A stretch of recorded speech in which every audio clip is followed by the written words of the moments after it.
Assalamualaikum warahmatullahi wabarakatuh. Izin memperkenalkan diri, nama saya Nyimas Amelia Andri dengan NIM 1905402 dari kelas 7 DPGSD. Di sini saya akan mensimulasikan pembelajaran model Webet kelas 4 sekolah dasar untuk memenuhi tugas tengah semester pembelajaran terpadu. Assalamualaikum warahmatullahi wabarakatuh. Halo, selamat pagi semuanya. Apa kabarnya hari ini? Alhamdulillah, kita semua masih diberikan kesehatan sehingga kita dapat belajar pada hari ini. Sebelum memulai pelajaran, alangkah baiknya kita berdoa terlebih dahulu. Di sini siapa yang mau memimpin doa? Iya, boleh. Silahkan Irma pimpin doa. Baik. Berdoa dalam hati menurut kepercayaan dan keyakinan masing-masing. Berdoa dimulai. Selesai. Sebelum kita belajar, kita menyanyikan lagu wajib nasional dulu yuk. Satu Nusa, satu bangsa. Mari kita nyanyikan bersama-sama.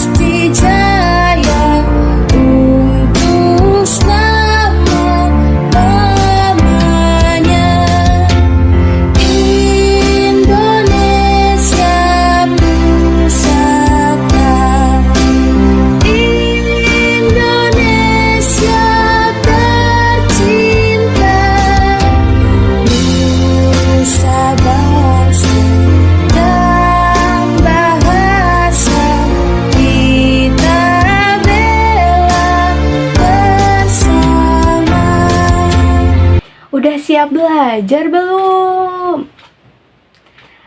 Nah, sebelumnya Ibu punya lagu, kalian ikutin ya. Kalau kau siap belajar, tepuk tangan. Kalau kau siap belajar, tepuk tangan. Kalau kau siap belajar, duduknya rapi-rapi. Kalau kau siap belajar, teriak hore, hore. Ulangi ya. Kalau kau siap belajar, tepuk tangan. Kalau kau siap belajar, tepuk tangan. Kalau kau siap belajar, duduknya rapi-rapi. Kalau kau siap belajar, teriak hore, hore. Tepuk semangat. Semangat. Semangat. Oke, selanjutnya kita mulai saja ya pembelajaran pada hari ini. Hari ini siapa yang tidak masuk sekolah? Coba dilihat temannya. Alhamdulillah kalau semuanya masuk semua. Baik, dilanjut ya. Pada hari ini kita akan belajar tema 2. Selalu berhemat energi, subtema 1, sumber energi. Sebelumnya, Ibu mau tanya nih, kalian ada yang tahu tidak sumber energi terbesar apa sih yang ada di bumi? Ya, betul, sumber energi matahari. Matahari merupakan sumber energi cahaya dan panas. Contoh pemanfaatan matahari bagi kehidupan sehari-hari apa hayo, ada yang tahu? Ya, betul sekali Citra. Contoh dari pemanfaatan sumber energi matahari yang pertama, ini ada panas matahari mempertahankan suhu atmosfer bumi sehingga sesuai untuk kehidupan makhluk hidup. Yang kedua, manfaat dari sumber energi yaitu panas matahari dapat mengeringkan pakaian dan bahan makanan. Yang ketiga ini, cahaya matahari dapat menerangi bumi. Yang keempat, cahaya matahari dimanfaatkan sebagai proses fotosintesis bagi tumbuhan. Lalu, yang selanjutnya itu pemanfaatannya cahaya matahari dapat digunakan sebagai sumber energi listrik. Energi matahari ini dapat diubah menjadi energi listrik menggunakan panel surya. Lalu apalagi, ayo ada yang bisa menyebutkan manfaat dari energi matahari? Ya, betul lagi Citra. Manfaat dari energi itu mampu menghasilkan vitamin D. Jadi kalian harus sering-sering ya berjemur di bawah sinar matahari di pagi hari, karena akan menghasilkan vitamin D. Selanjutnya ini kita akan membuat batik jumputan. Nah, dari batik jumputan ini kita akan memanfaatkan sumber energi matahari. Perhatikan ya langkah-langkah membuat batik jumputan berikut.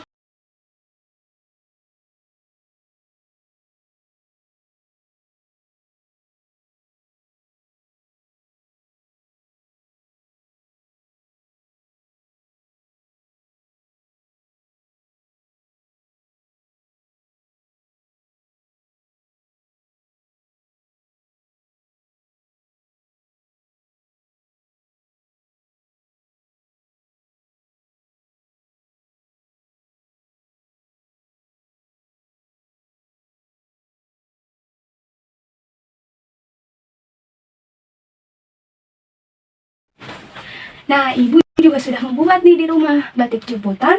Ini ya.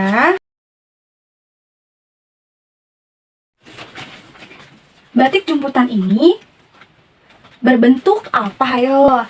Ya betul, berbentuk persegi panjang.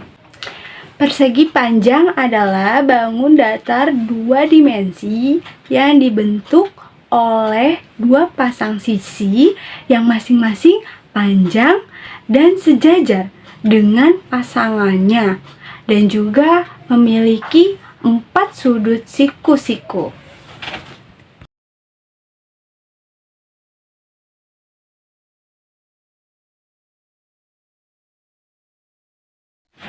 Cara menentukan luas persegi panjang adalah mulai persegi panjang.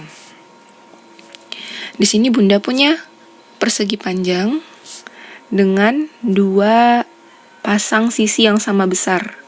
Kemudian yang bagian panjangnya itu namanya panjang atau Bunda beri tulisan P, dan yang bagian lebarnya itu Bunda namanya adalah lebar yang ditandai dengan huruf L.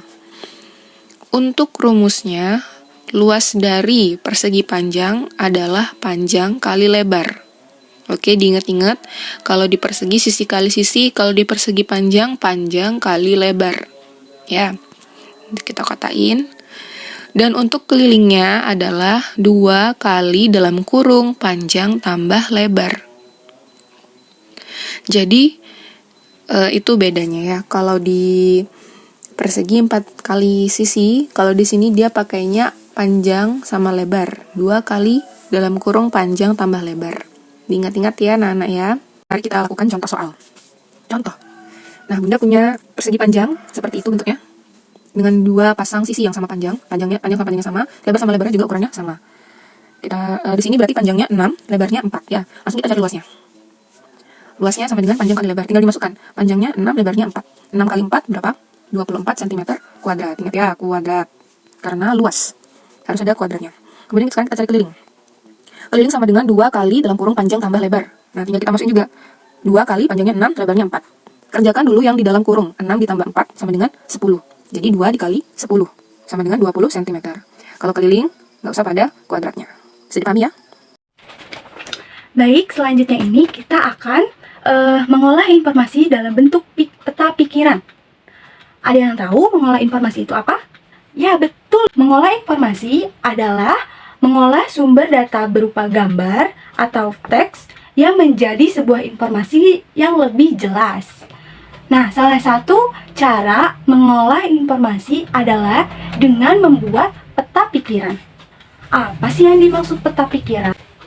Peta pikiran adalah diagram yang menggambarkan secara visual tentang ide, konsep, informasi, dan lain-lain. Cara membuat peta pikiran, langkah-langkahnya itu yang pertama, kalian pastikan tema utama terletak di tengah-tengah. Dan dari tema utama itu nanti akan muncul tema-tema turunan yang masih berkaitan dengan tema utama. Perhatikan ya informasi berikut ini. Lalu simak peta pikirannya. Gimana? Sudah paham kan tentang cara mengolah informasi dalam bentuk peta pikiran? Nah, lalu selanjutnya itu terdapat hak dan kewajiban kita di masyarakat. Ada yang tahu apa pengertian hak dan apa pengertian kewajiban? Hak itu adalah suatu hal yang dapat kita rasakan sejak dalam kandungan. Contohnya itu apa aja sih? Hak mendapatkan air bersih. Lalu ada kewajiban. Kewajiban adalah sesuatu yang harus dilakukan. Sebelum kita mendapatkan hak, kita harus melaksanakan kewajiban. Contoh kewajiban kita dalam pemanfaatan air, yaitu menggunakan air sesuai dengan kebutuhan. Lalu, menutup keran air jika sudah tidak terpakai. Salah satu sumber energi adalah air. Setiap manusia pasti memerlukan air. Nah, air itu termasuk ke dalam sumber energi mana coba? Ya betul, air merupakan sumber energi yang dapat diperbarui. Indonesia memiliki kekayaan yang berupa sumber daya alam. Ada dua jenis sumber daya alam. Yang pertama, sumber daya alam yang dapat diperbarui. Dan yang kedua, ada sumber daya alam yang tidak dapat diperbarui. Sumber daya alam yang dapat diperbarui adalah sumber daya alam yang dapat digunakan berulang-ulang dan dapat dilestarikan. Contoh sumber daya alam yang dapat diperbarui adalah air, matahari, tumbuhan, hewan, udara. Lalu, sumber daya alam yang tidak dapat diperbarui adalah sumber daya alam yang jumlahnya terbatas karena proses terbentuknya itu memerlukan waktu jutaan tahun. Contoh sumber daya alam yang tidak dapat diperbarui adalah minyak bumi, batu bara, gas alam, intan, dan emas. Contoh dari kita memanfaatkan sumber daya alam dalam kehidupan sehari-hari. Misalnya, kita menggunakan kendaraan bermotor. Nah, kendaraan bermotor itu memerlukan bahan bakar minyak. Bahan bakar minyak merupakan sumber daya alam yang tidak dapat diperbarui. Jadi, penggunaan bahan bakar yang berlebihan dapat menimbulkan kelangkaan. Jika bahan bakar mengalami kelangkaan, banyak kendaraan yang tidak dapat digunakan.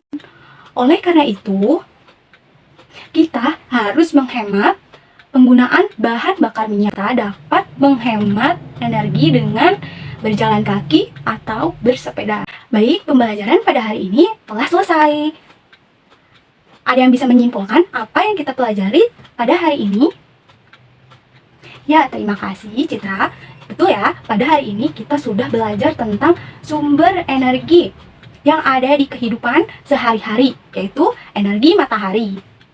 Lalu, ada hak dan kewajiban kita dalam memanfaatkan energi.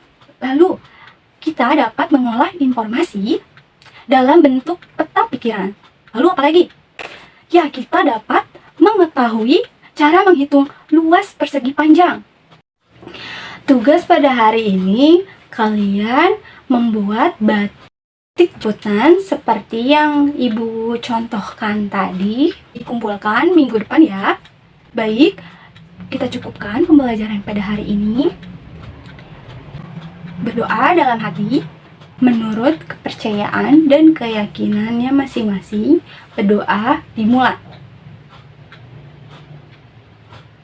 Selesai. Terima kasih. Hati-hati di jalan. Sampai jumpa.